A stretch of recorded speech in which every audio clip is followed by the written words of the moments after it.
Hello and welcome to another episode of the Secular Buddhism podcast. This is episode number 114. I am your host, Noah Rasheta, and today I'm going to talk about falling rocks. Keep in mind you don't need to use what you learned from Buddhism to be a Buddhist. You can use this to learn to be a better whatever you already are. Before we get going, I have a little bit of housekeeping. I want to give you a quick reminder about language. It's common when learning about Buddhism to hear words like skillful and unskillful being used when referring to aspects of the Buddhist path. This comes from a Sanskrit expression that is common in Buddhism. The expression in English is skillful in means. Skillful in means. Skillful means is a concept that emphasizes that a Buddhist practitioner may use his or her own methods or techniques on the path to enlightenment depending on his or her own specific set of circumstances. The Buddha was known for adapting his teachings to a specific person or audience that he was addressing and taking into account the listener's specific needs and skill level. In this way, we can adapt Buddhist practices to conform to our own individual needs and circumstances. This is considered skillful means. Now, considering the idea of skillful means, in last week's podcast episode, I spoke about the idea of right speech, one of the spokes on the eightfold path. I want to remind you that first, these ideas that I share about I messages, they're just meant to be tools to help you to be more skillful with your communication. Communication that is formatted in the I message formula, that doesn't mean in and of itself that that is skillful speech. It's just a tool. And any tool can be misused or abused. And if someone were to take advantage of the I message format and used it to try to manipulate their listener to act a certain way, then that is certainly not right speech. So keep this idea of skillful means in mind anytime you're learning about Buddhist concepts or ideas or teachings, and especially keep this in mind when I'm sharing something on this podcast. Nothing I share is meant to be authoritative in the way of a final way of saying this is the way. It's only meant to be shared as another way of thinking. Here's another way, a way. This is a way of thinking of things. It's not the way of thinking of things. So right speech is a very broad topic that could be talked about for hours upon hours and probably have an entire book written about it. And what I shared in one short podcast episode last week is not meant to be the definition or the definitive way of understanding what right speech is. The whole goal of what I was trying to share is this is a tool. It may work for you in your circumstances. It may not. And the whole point of it as an exploration isn't about deciding this is, how someone else should or shouldn't be speaking. This is meant to be very, very introspective. This was meant to be presented so that one could look inward and say, am I being as skillful as I can in the way that I communicate myself to others? So make this very much about you and how you communicate, not about saying, well, that's not the right way if others are using it or not using it. There's just so much complexity to this one topic, and I want to be careful because I understand that this isn't right speech, right? Like, oh, well, I speak in these new I format formulas where I feel this when you do that, therefore can you please, boom, now I'm using right speech. It's not that. It's meant to just be one more tool in your quiver of tools to be able to understand yourself more. And you can ask yourself, am I speaking skillfully? Do I understand what I am really trying to communicate and why I'm communicating it and where and when and to who and how? All of those things combined with many, many other factors that I was not able to mention in the podcast episode will help you to determine if you are being as skillful as you can in your way of communicating with others.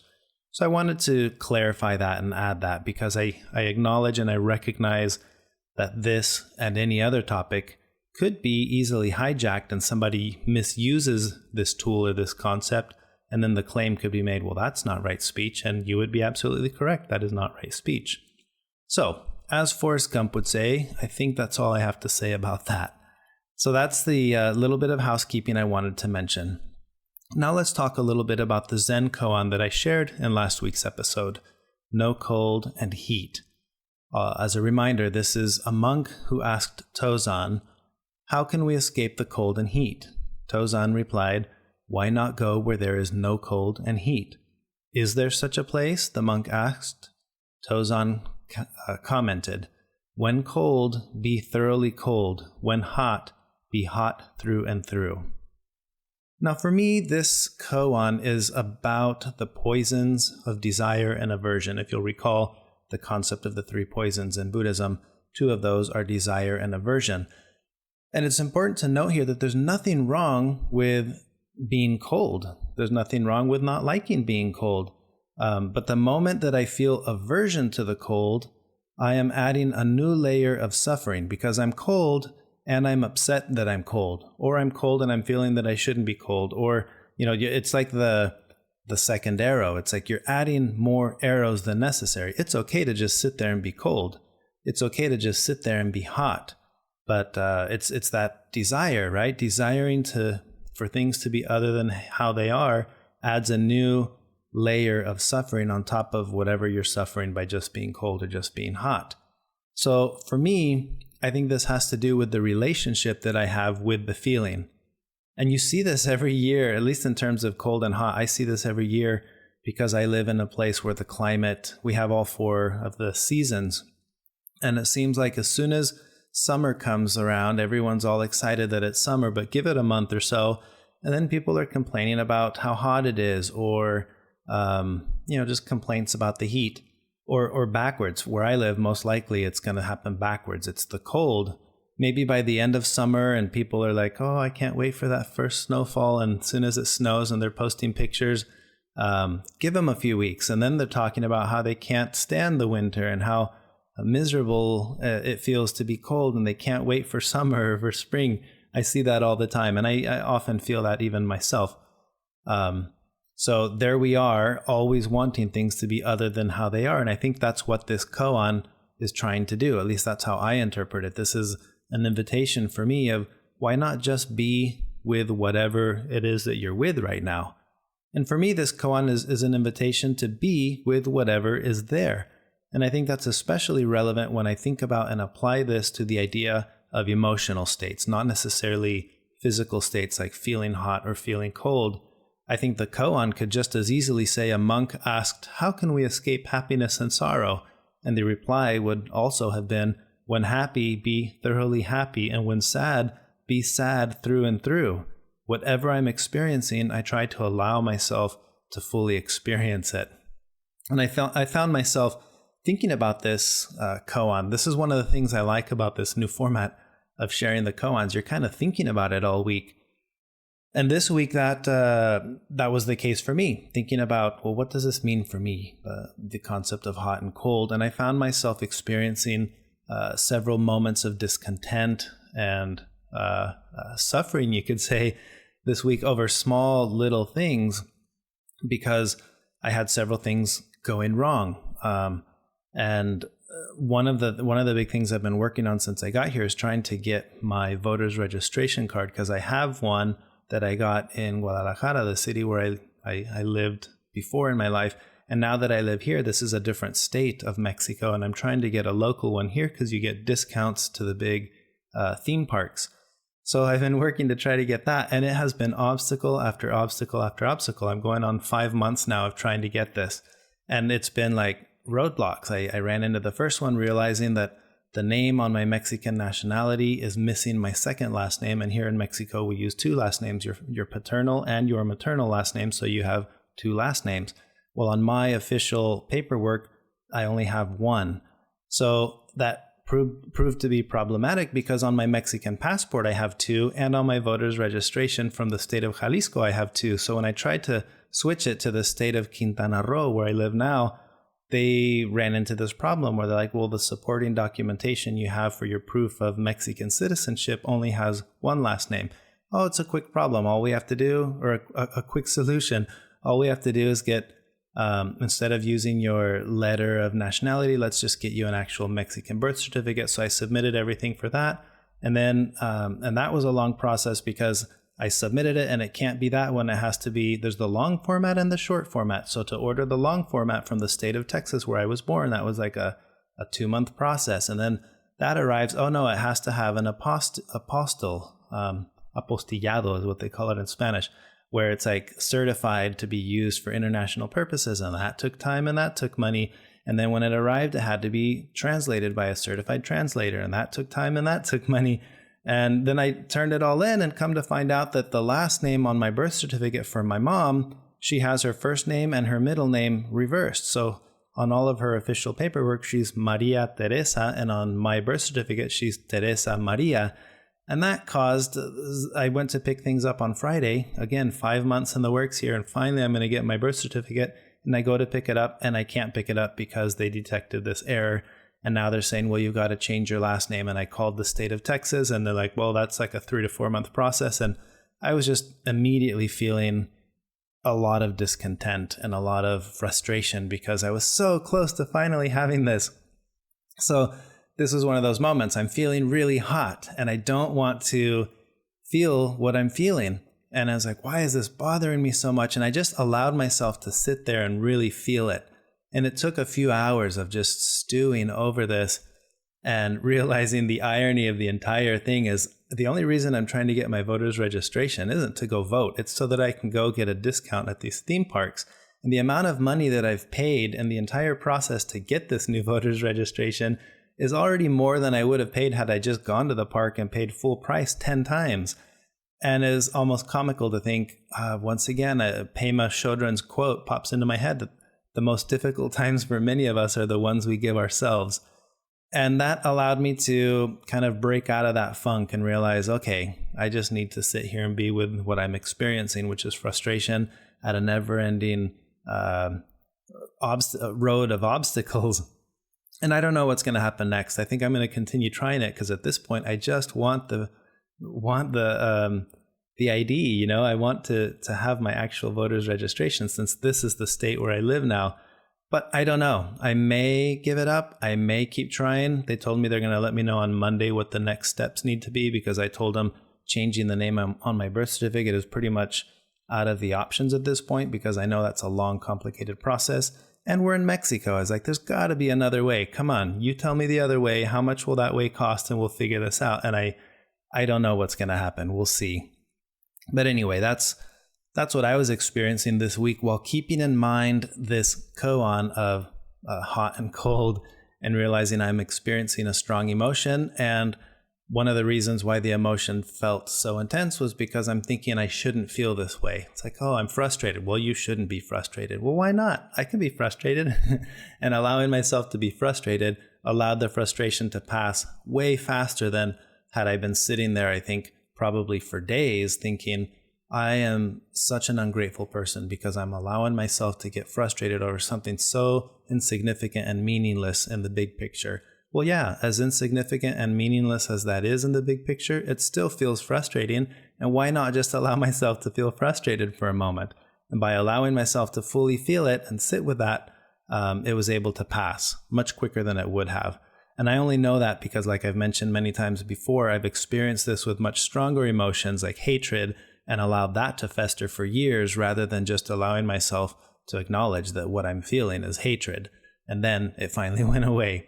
So anyway, that's what I wanted to share, my thoughts in regards to the koan for the week with no cold and no heat. So jumping into the topic of the podcast for this week, beware of falling rocks. What do I mean by that? Well, I've used this analogy before I believe I shared it in the podcast episode of groundlessness, but I wanted to emphasize this and go a little bit further in this whole topic today. So I'm going to repeat the story. Imagine that you're standing at the edge of a bottomless cliff, and suddenly the rock that you're holding on to there as you're looking over the edge, it gives way and you find yourself falling and you're grasping that rock. At first, this is a scary ordeal because you're falling, right? You fell off of a cliff. But with enough time, you relax and you remember this is a bottomless cliff. There's nothing to stop your fall.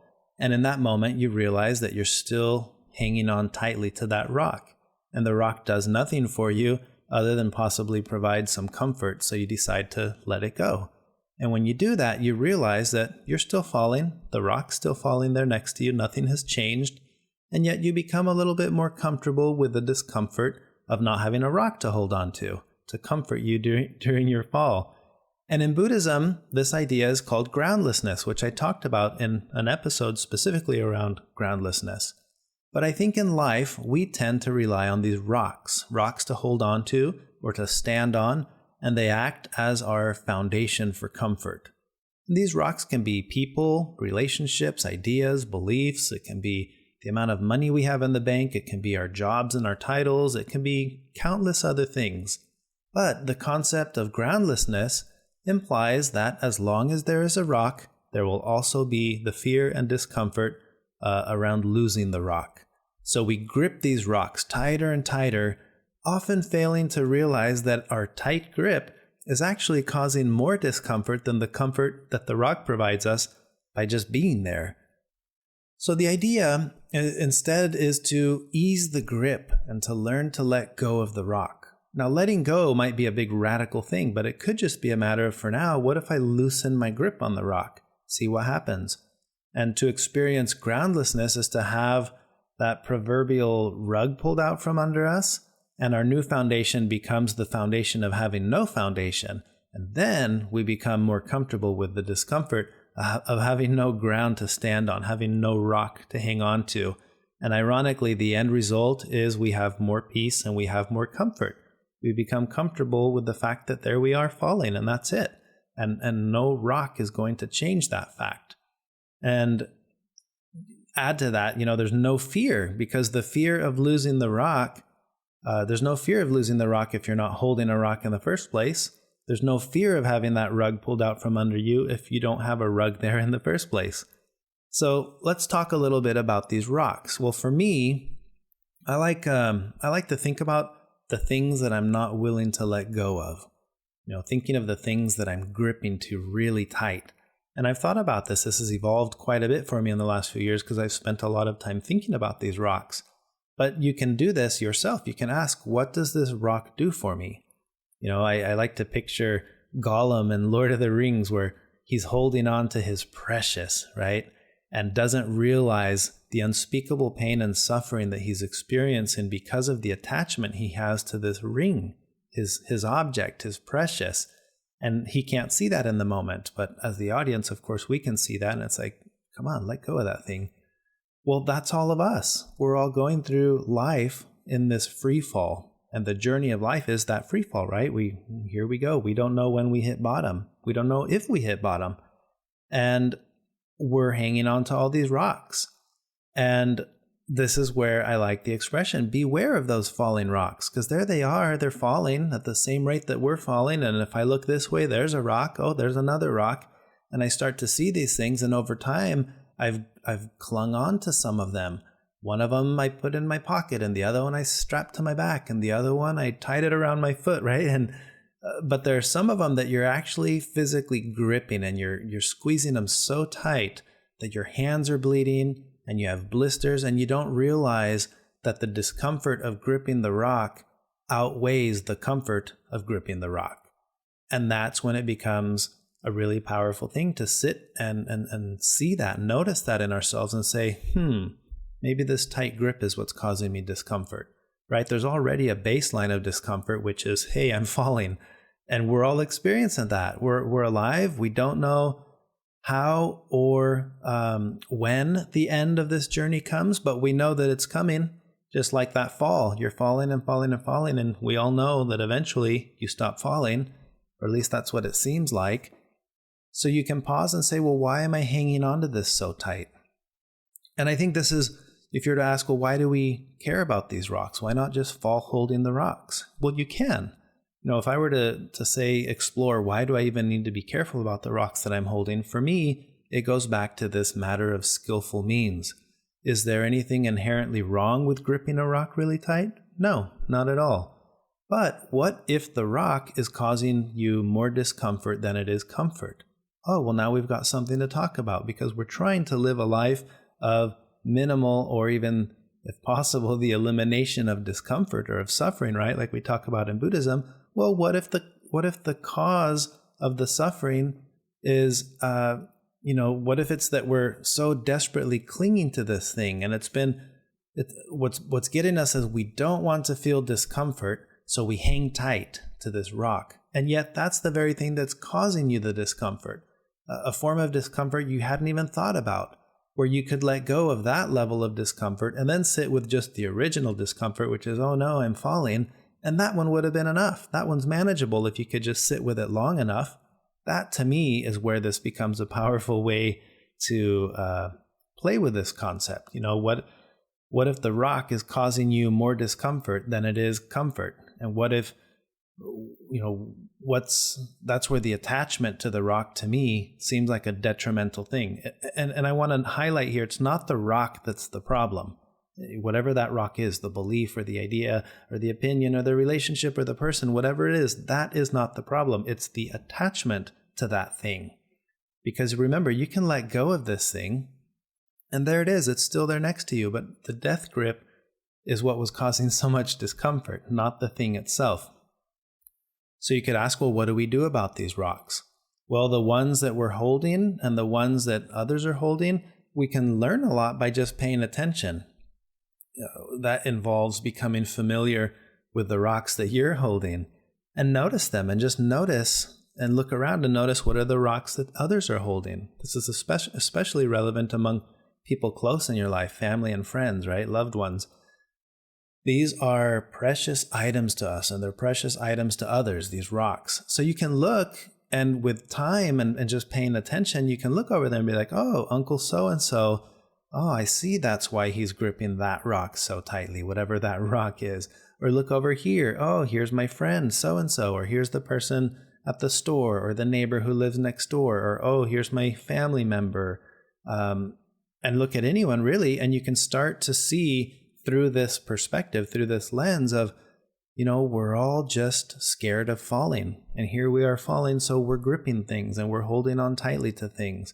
And when I start to see that in myself and I start to see that in others, it gives me a great sense of comfort to recognize that their relationship or their belief or their political views or their comforting opinions, their clinging to their wealth, their highlighting of their prestigious accomplishments, like all these things are their rocks. And the amount, it could be as simple as the amount of likes they're trying to get on their social media posts or whatever it is, right? It's just a rock that provides comfort during the fall.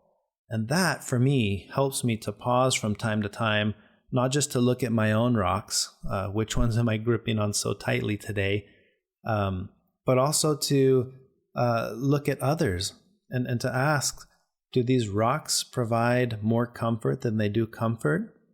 Now, I've had to let go of some very important and meaningful rocks in my life, rocks that at times I would have never, you would have had to have pried it from my cold, dead hands. And yet, because of circumstances or things, at one point I realized hanging on to this is more uncomfortable than just free falling. So I let go of it. And I've only been able to do that by realizing, again, that the pain of the grip was more than the comfort of holding the rock. And even then it wasn't easy to let go because it's scary. So what am I going to do without my rock, right? Here I am falling. I don't want to just fall alone.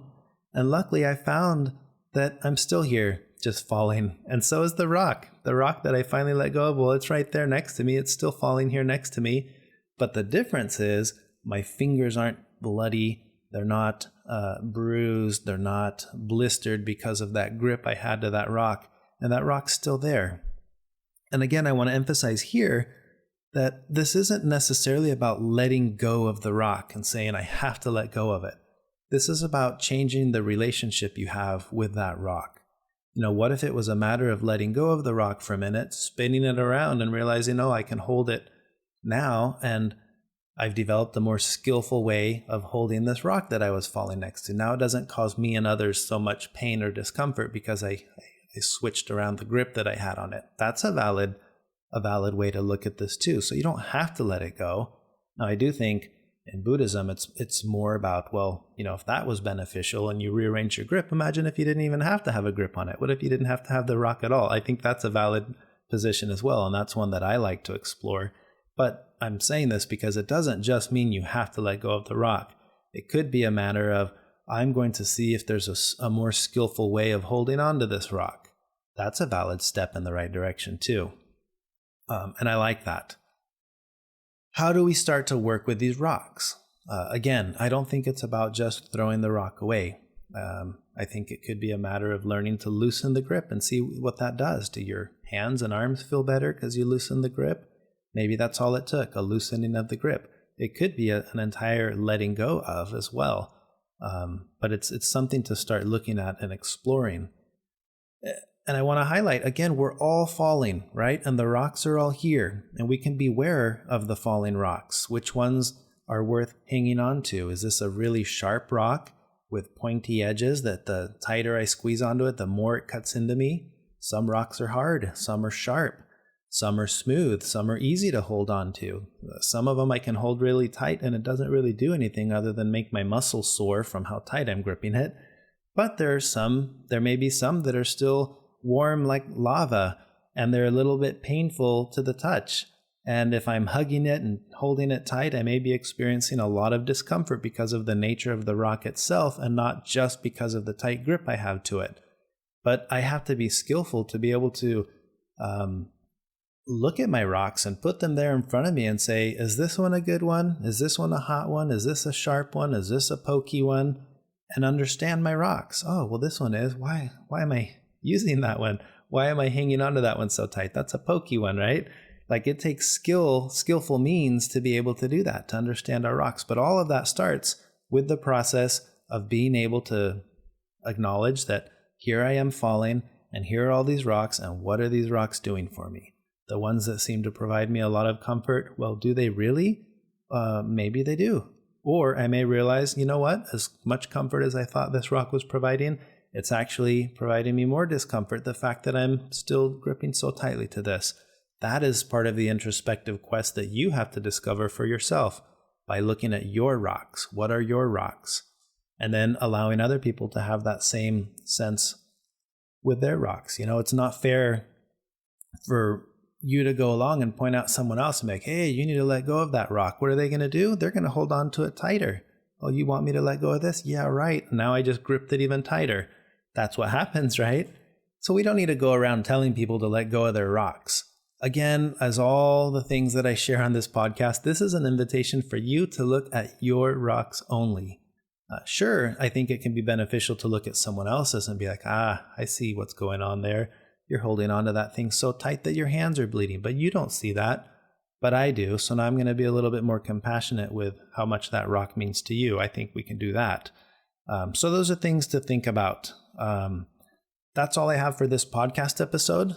As always, thank you for listening, for being a part of the journey with me. And if you want to support the work I'm doing with the podcast, consider becoming a patron and joining our online community where we discuss these things, the koans, the podcast episodes. I do Q&A sessions, and there's even a weekly study group. You can learn more about that by visiting secularbuddhism.com. If you enjoyed this podcast episode, feel free to share it with others, write a review, give it a rating in iTunes. And that's all I have for now, but I look forward to recording another podcast episode soon. But before I go, I'm going to leave you with your Zen koan to work with this week. This is the title of the koan, Bells and Robes.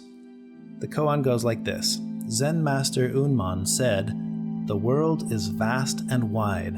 Why do you put on your robes at the sound of a bell?" That is the Zen koan. Give that some thought for the week. I'll share my thoughts on it in next week's podcast episode. Thank you for listening. Until next time.